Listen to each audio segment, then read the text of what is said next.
Hi, this is Beth Brockett with Rural and Rural Realtors and the Brockett Homes team. And I was just thinking about some of the books that I talked about recently and some challenges that I gave to myself. And I thought I would check in with you and let you know how things were going and encourage you if these are things that you're trying to improve and do better, that these are some tools that have been helpful to me. So we had talked about a couple of books. One was the 12-week year, and that was a really kickstart to some of the things I was wanting to improve on because it doesn't allow the time to go by that when you plan for a year, you tend to put things off. So it shortens things up and it makes you think in more urgent terms. And I will say that in the goals that I set for myself, at least a month went by before I really got embracing and working on some of those things. So that was clear of that, why the urgency is important.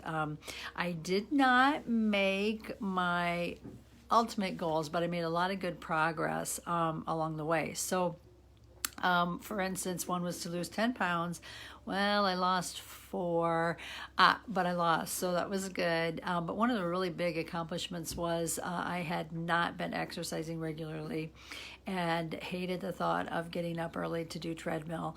And I did get to doing treadmill at the last 12 weeks for 30 minutes most days. So, and then sometimes if I wasn't doing that, maybe a different activity. We did some biking and golfed a little bit. So, that was really great. And one of the tools, and I'm going to post this on a vlog that I'll share and include this, was the calendar, and that was super helpful. So I hung it down by my treadmill, and I could check off each day that I did my 30 minutes, and there's something mentally about not wanting to break that chain.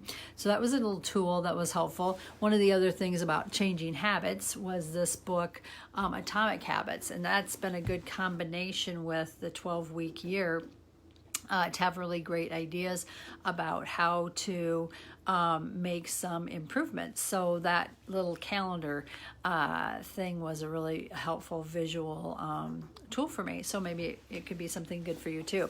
Another thing that I've been doing lately. So now I'm into my second set of 12-week year goals. So I've kind of looked at that again and what things worked. You get an extra week to think about what things worked and what things you'd like to change. And time blocking is a really huge thing that for all my working life have been wanting to try to do better and never quite seem to accomplish it. So I'm trying to figure out how to commit to it because I have a plan. I have, lots of good little tools to help me try to stick with it. And then I wake up in the morning and life takes off and somehow, I get out of that rhythm. So one of the things that I also came across was this notepad called Intentional Year, and it's a daily action plan. So I have a plan for what things I need to accomplish within a week or within for certain projects that I have and transactions and that kind of thing. But the list gets super long. So how do you make sure each day you're doing the most important things? So this has been a really great tool, and I really like it because each day I can update it, and it's not such a mess as mine tends to get. And I tend to get really long lists, and then they feel a little bit overwhelming. So some of the things that this talks about is kind of that daily rhythm, things that you do every day that help you kind of get into a flow and get into a good place. And I think that helps you ultimately kind of control things. What's the one thing that you need to do that day that is the most important? Then it has a place for other important tasks that you need to get done, but not that one that needs to for sure happen. And then it will talk about little things that you can do to fill in gaps. So you've got some things you need to do, but if you've got a couple minutes, you can make a couple of calls that you were wanting to do, or things like that. And then I like the last section that talks about what can you postpone, delegate, or choose to pass. And quite often, I can't remember what book I was reading where it was talking about, maybe it was in Atomic Habits, about every day just what can you pass on? What can you give up that day? Or, what activity can you say no to? So I think I totally get overwhelmed with the many things you can do, and could get focused on, and there's always great ideas, but is there something you can give to somebody else to do, or say no to, and or just let go? It's like, I've been talking about this forever, I'm not getting it done.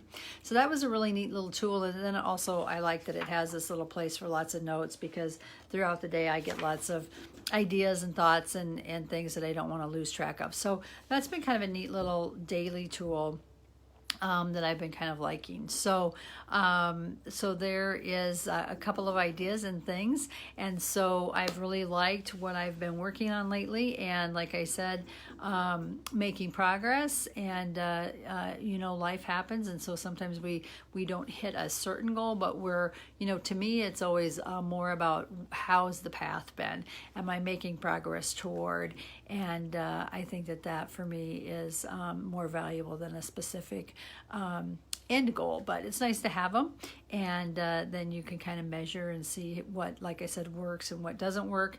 And so anyway, I hope those things help you. And if you want to chat about it sometime, give me a call. I'd love to do that. Or if you have neat things that you've found that work for you, I'd love to hear about them. Or some book or tool that has been awesome. Or if you've been on a path that has really, you've accomplished some things this recently, I'd love to hear about that too. So give me a call. Love to chat. Maybe we can have lunch or a virtual chat, and or coffee, whatever it might be. So hope you have a great day, and do well. We'll talk soon.